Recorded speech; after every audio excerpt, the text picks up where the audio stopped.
возможно и не игнорировать требования миллионов граждан. Як видиме, такое возможно. Як називаються преступлення власті, котра ігнорує требування вище мільйона граждан? Називають по-разному. Та влада, котра узурпірувала владу, вона перестає уже служити людям. Тобто вони добралися до влади путем насильственним, а їх не вибирали. Чому вони мають служити тому народу?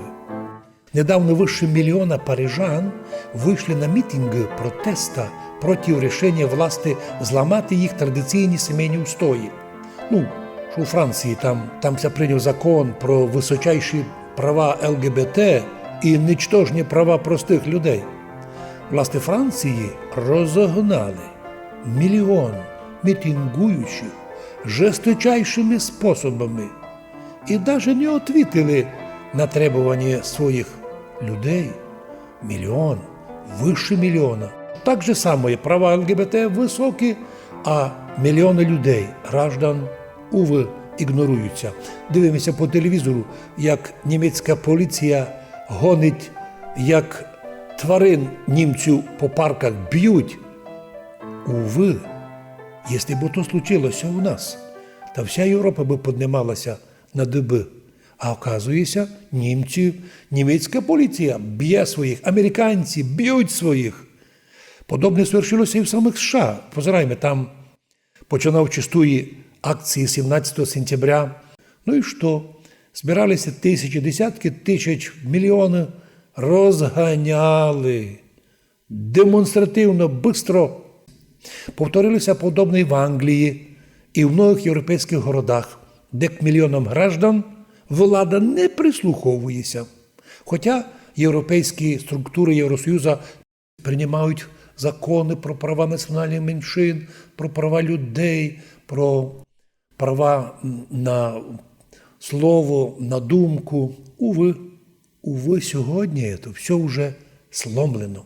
Складується впечатлення, що по всьому світу, у самих важних і великих демократичних державах Європи і світа, пройшла нека узурпація власті, котрій власть уже, котра дійшла до свого верха, уже просто так власть не віддає, а через інформаційні технології на виборах, котрі, звісно, перевращають в комедійний фарс, допускають до влади тільки тих, хто їхні люди, або самі.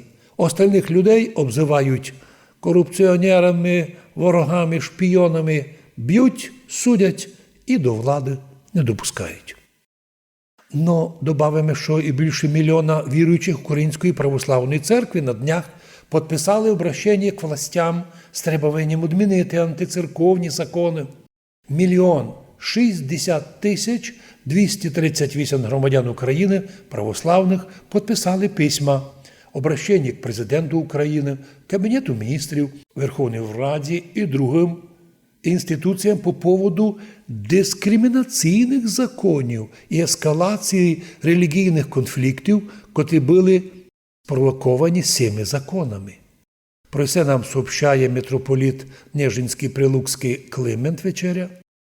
Там була проведена прес-конференція, повторюся, 1 мільйон людей требують, і як сообщилося, у адміністрації президента взагалі на них не подивилися, десь відказали, десь ті письма відклали. Як це називається?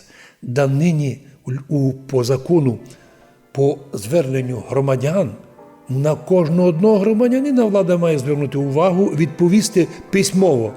А тут 1 мільйону нічого не відповіли. В будь-якому випадку річ йде про те, що прийшов час, коли права не одного чоловіка, не двох, а мільйонів людей грубо порушуються і знайти правди не можуть.